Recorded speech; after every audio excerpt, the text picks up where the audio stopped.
রবি ঠাকুর বিদ্যাসাগরের ভাষাকে একটা সরকারি স্কুল কোথায় নিয়ে গেল, এবার সেটাই আপনাদের দেখা। বাংলা বলতেই, বাঙালিয়ানা বলতেই, বারবার বাংলার অস্মিতা বলতেই যারা মুখ খোলান, তাদেরই রাজ্যে, তাদেরই সরকারি স্কুলে ভাষার পতন দেখাতে আপনাদের নিয়ে যাব পূর্ব মেদিনীপুরের রামনগর।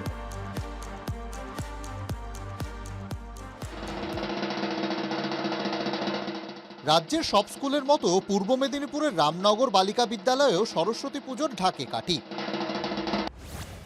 কিন্তু সোশ্যাল মিডিয়ায় ভাইরাল হওয়া এই স্কুলের একটা নোটিশ প্রশ্ন তুলছে, ভাষা শিক্ষার ঢাকটাও কি বেজে গেছে? স্কুলের লেটার হেডে প্রধান শিক্ষিকা দ্বাদশ শ্রেণীর টেস্টের পরীক্ষার সূচি দিয়েছেন, ইংরেজিতে লেখা। চোখ কপালে উঠেছে নোটিশের দ্বিতীয় পর্বে। ছাত্রীদের পরীক্ষা সংক্রান্ত কিছু কথা লেখা, ভাষা না ইংরেজি না বাংলা, বর্ণ ইংরেজি আর কথা বাংলা।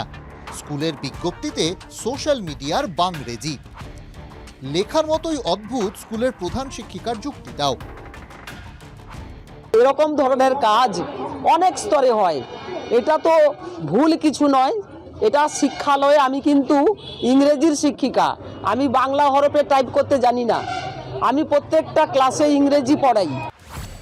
রাজ্যের সরকারি উচ্চ মাধ্যমিক স্কুলের প্রধান শিক্ষিকা ঠিক কি বলতে চাইছেন? তার বাংলাটা ঠিক আসে না? বাংলা টাইপ করতে আমি কম্পিউটারে জানি না, সেই কারণের জন্য বাংলা টার্ম ইংরেজি হরফে লিখেছি। এটা আমি আবার নোটিশ বোর্ডেও দিইনি, নোটিশ বুকেও দিইনি। আমার যে কন্যা ছাত্রী, তাদের গ্রুপে দিয়েছিলাম, তাদের অভিভাবকের বোঝার সুবিধার জন্য। দিদিমণি যতই যুক্তি দেওয়ার চেষ্টা করুন, এটা শুধু ফোনে পাঠানো একটা বার্তা নয়, একটা সম্পূর্ণ বিজ্ঞপ্তি। তাই স্কুলের লেটার হেড ব্যবহার, তাই স্কুলের স্ট্যাম্প ব্যবহার। নীতি বিরুদ্ধ, আইনি বিরুদ্ধ কোনো কিছুই হয়নি।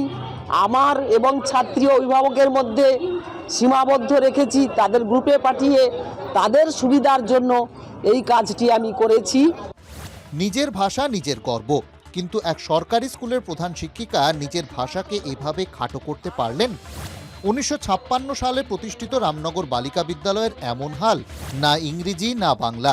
আদৌ কোনো ভাষার শিক্ষা মিলছে ছাত্রীদের, নাকি স্কুল হয়ে উঠেছে সোশ্যাল মিডিয়ার পাঠশালা?